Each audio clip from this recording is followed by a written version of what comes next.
Another fun fact about me, when I was a kid, I was obsessed with books and I wanted to write a book.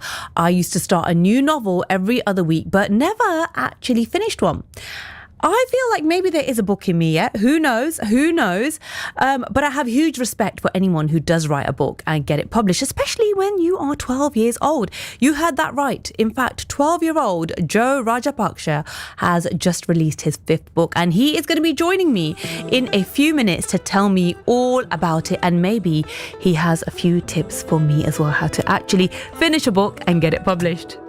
So back in 2023, I spoke to an incredible young nature enthusiast and climate campaigner from Oxfordshire, Joe Rajapaksa. He was just 10 years old then, already writing books and inspiring children and adults with his passion for the natural world. Well, Joe is now 12 and he's back with us today because he's just published his fifth children's book. 5 books by 12, yep.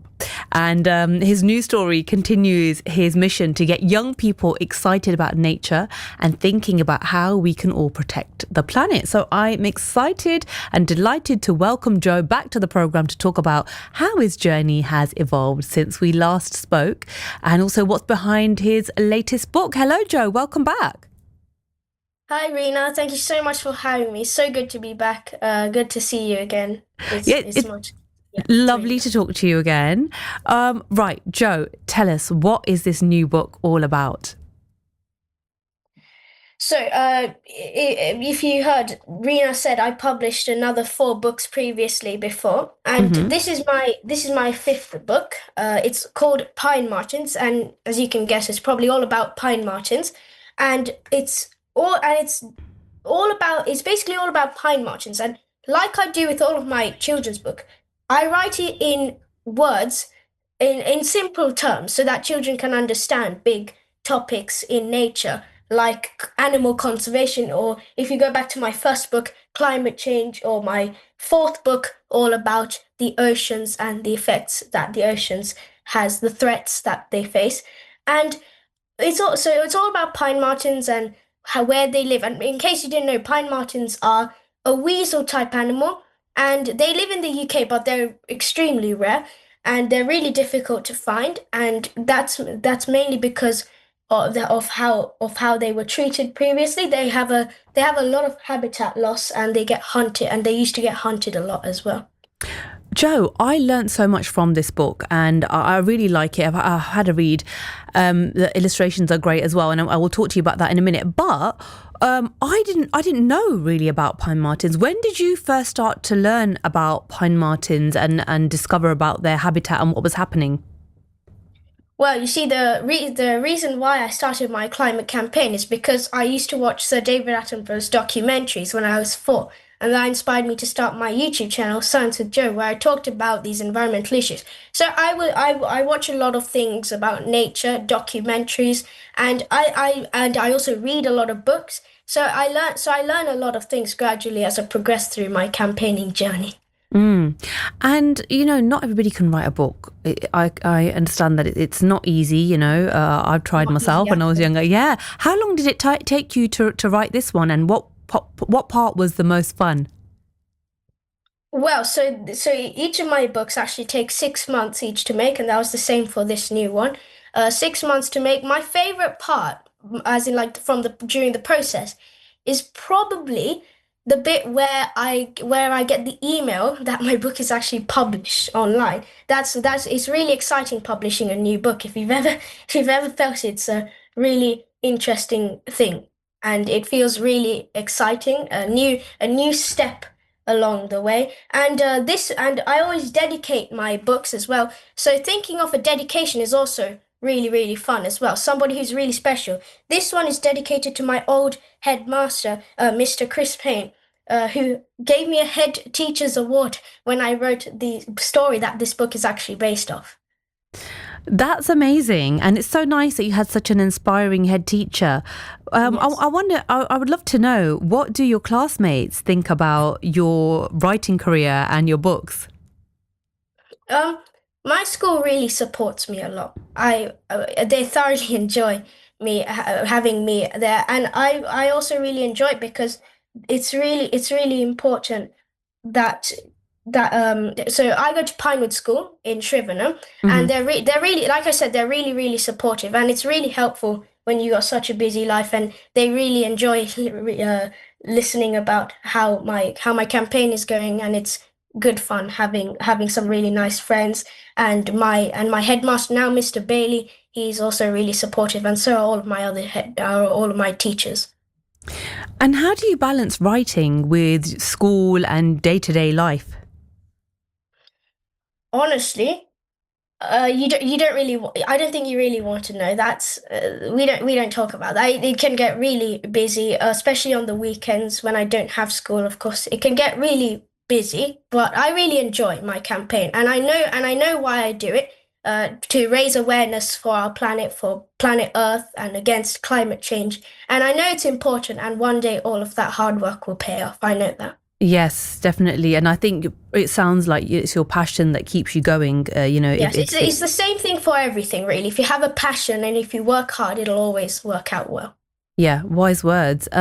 So in terms of campaigns and community activities and things like that, I know that you do a lot of that. You did that. We were doing that when you came into the studio a couple of years ago and spoke to me.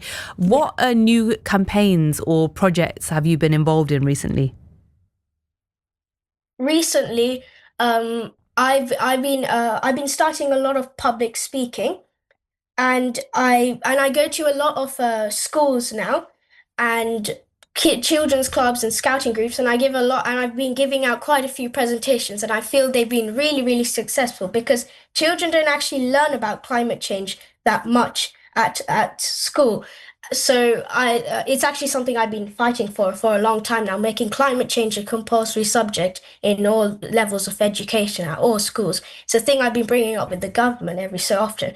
But I feel those, like I said, those were really successful, and children who didn't know anything about climate change at the start, I feel they've learned a lot more and have gotten a bit more educated on that subject every time I go for one of those talks.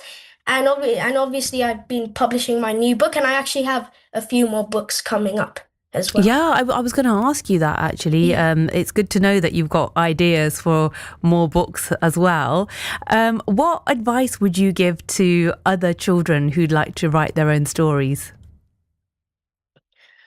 If you want to write your own story, just do it, really. If you really like story writing, and if you have or if you have a message you want to convey in your books, then it's a really good idea. Books are a great way to get things through.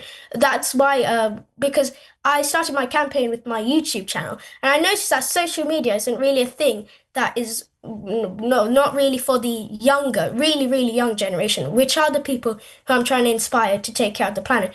Books are a great way of conveying messages, or if you really enjoy writing, it's a fun thing to do, writing a book. So definitely do it if you want to. Mm. And, going back to your love for nature, Joe, you are from Oxfordshire, obviously. If you could take anybody to a nature spot in Oxfordshire, somewhere where you really love and you feel like it's just a beautiful place to observe nature, where would that be? There's definitely quite a few places, especially in the Oxford city centre. The Natural History Museum is a really good place in Oxford. I've gone there ever since I started watching documentaries about nature. I've always enjoyed it. It's really fun there. You learn a lot of things. Possibly the botanical gardens as well. I went there very recently, and I really enjoyed learning about plants. And this was actually on a project when I was doing the Youth STEM Award, to learn about how plants help us people with things, and medicine especially. It's such an interesting topic. So those two places I definitely recommend Mm. to any nature lover out there. And thank you for that, Joe. Also, your admiration for David Attenborough obviously really comes across in the things that you do, and I know that he's a great inspiration. The last time that I spoke to you, you told me about that as well. And I think since then, has he been in touch with you? Ah, yes. So bringing that up now. All right then. So So after I published my first book, The Changing World, which I'll give a brief introduction, is all about climate change in simple words for children to understand. And all the money goes to the Labour Wildlife Conservancy in Kenya, who protect animals where their book is set. The book is dedicated to Sir David Attenborough. So what I did was I sent a letter with a copy of it to him. And just before Christmas in 2023, he sent me a handwritten copy, a reply to me. That It is was so really lovely. exciting That getting is so lovely. Yeah. Well, I think you are probably an inspiration to others, Joe. I really love your books and I love what you're doing, and all the best with this new book. If people want to get their hands on this book, if they would like to purchase a copy, where could they go to get one? So all of my books are available on Amazon.co.uk. Actually, if you are a publisher out there, I'm desperately trying to find a place to publish my books, because Amazon, actually, an interesting fact, because I self-publish them on Amazon, but that means they deduct a lot of money. And obviously I donate all of the money to five different charities, five now, five different charities. And to actually give a generous donation, I need to sell way more books than I actually can. So you can purchase them now on Amazon.co.uk. But if you are a publisher out there, please do get in touch with me if you can. Well, let's put that out to the universe and manifest a publisher for you to take your mission forward. Thank you so much, Joe, and all the best with your new book, Pine Martens. That was 12-year-old author and climate campaigner Joe Berkshire from Oxfordshire talking about his new children's book, Pine Martens. What an absolute legend already at the age of 12. More music coming up for you just after this.